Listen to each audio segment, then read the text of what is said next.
Bonjour et bienvenue dans cette série de vidéos dédiées au programme de terminale en physique-chimie.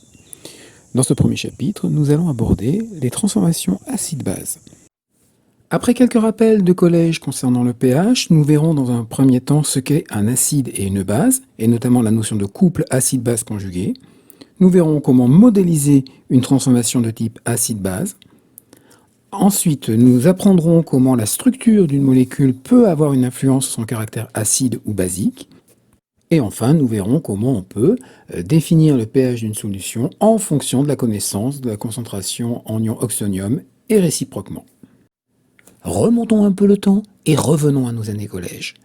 On y a appris qu'il existait une grandeur sans unité qui s'appelait le pH et qui était capable de nous aider à savoir si une solution était acide, basique ou neutre.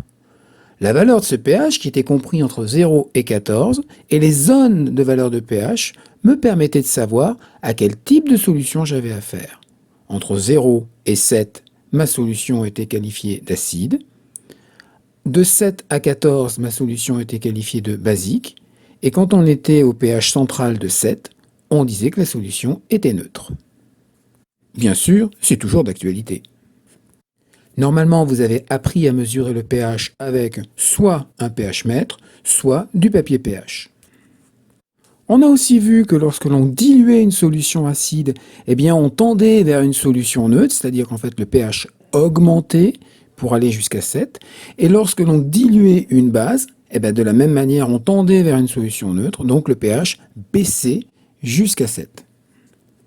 Enfin, dernière chose que l'on avait appris, notamment en troisième, c'est que une solution est acide quand elle contenait majoritairement des ions hydrogène, H+. Une solution est basique si elle contenait majoritairement des ions hydroxyde, HO-. Rentrons maintenant dans le vif du sujet du programme de terminale et abordons la notion d'acide et de base. On va s'appuyer sur la théorie de Johann Brønsted, qui est un chimiste danois qui, en 1923, a formulé sa théorie concernant les acides et les bases. Que dit-il? Pour lui, un acide est une espèce chimique, ionique ou moléculaire, qui est capable de céder un ou plusieurs protons. Protons que l'on note H+. Une base est une espèce chimique, ionique ou moléculaire, toujours, susceptible de capter un ou plusieurs protons.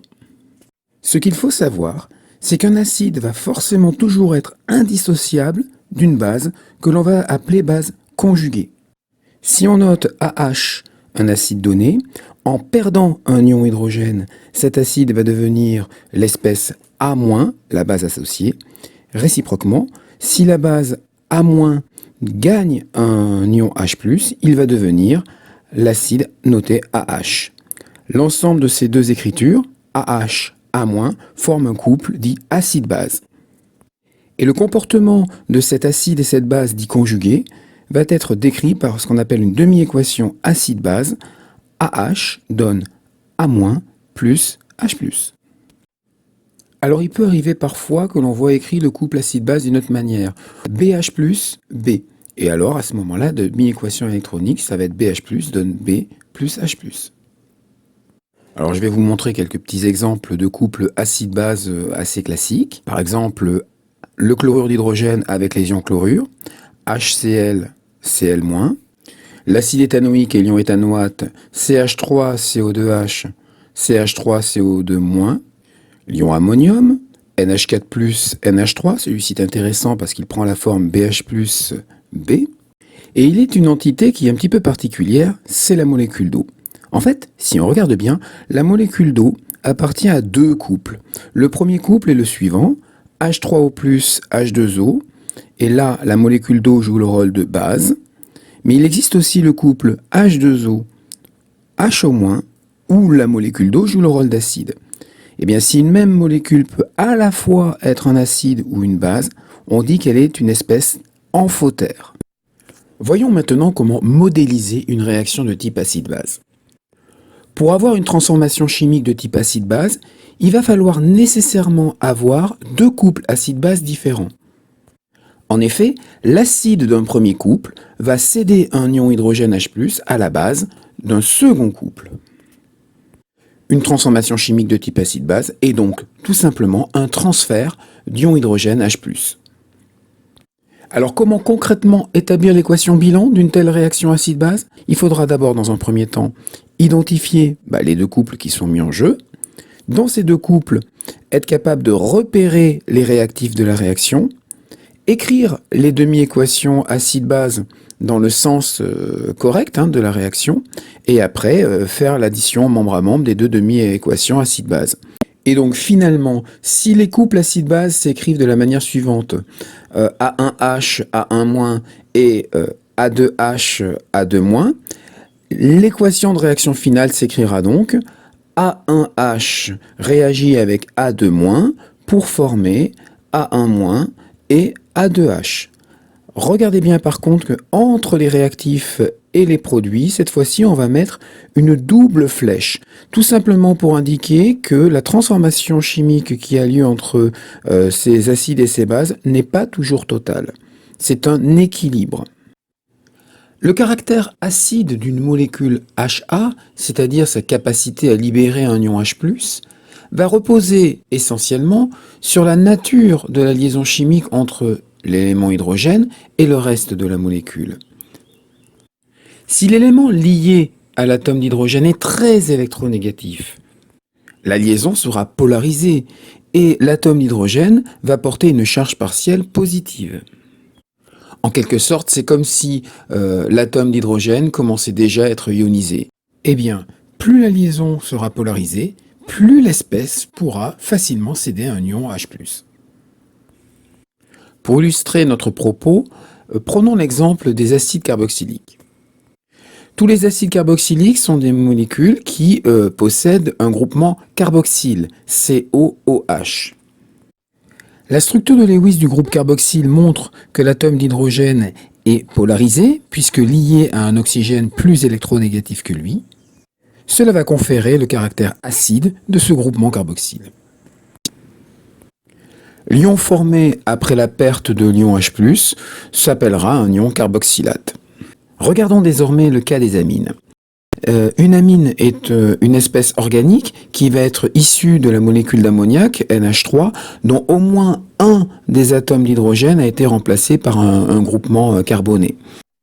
Comme il y a 3 atomes d'hydrogène dans la molécule d'ammoniac qui peuvent être potentiellement remplacés par un groupe carboné, cela signifie qu'il existe 3 types d'amines différentes. Les amines primaires, un seul hydrogène remplacé, les amines secondaires, 2 hydrogènes remplacés, et les amines tertiaires où tous les hydrogènes ont été remplacés. Dans les amines primaires et secondaires, il y a au moins une liaison NH polarisée. Les amines peuvent donc être des acides au sens de Bronsted. Néanmoins, cet aspect acide est peu prononcé. En revanche, et cela est vrai quelle que soit la classe de l'amine, l'atome d'azote très électronégatif possède un doublet non-liant, et ce doublet non-liant va être susceptible de capter un ion H+, pour former un ion de type ammonium. Moralité, ce que l'on peut dire, c'est que les amines sont surtout des bases. Abordons désormais le lien qui existe entre acidité et pH. Le pH, qui signifie potentiel d'hydrogène, c'est pour cela que le H est en majuscule, permet de mesurer l'acidité ou la basicité d'une solution. Concrètement, il est lié à la concentration en ion oxonium dans la solution. Les ions oxonium sont les ions de formule H3O+. Pour être plus précis, en fait, le pH est lié plutôt avec la notion d'activité de l'ion oxonium. L'activité d'un ion en solution correspondant à sa concentration divisée par la concentration standard qui va être égale à 1 mol par litre. Concrètement, le pH va pouvoir être calculé grâce à la relation suivante. pH égale moins log de concentration des ions H3O+, sur la concentration standard. On peut donc voir que le pH est une grandeur sans unité. Alors évidemment, si je connais la valeur du pH, je peux manipuler cette relation pour exprimer la concentration en ion H3O+. Et pour trouver celle-ci, il suffit de faire le calcul suivant. Concentration en ion H3O+, est égale à la concentration standard multipliée par 10 exposant moins pH. Mais alors, pourquoi le pH est-il lié à la concentration en ion oxonium et non pas en ion H+? Tout simplement parce que dans l'eau, l'ion H+, il est toujours associé à une molécule d'eau.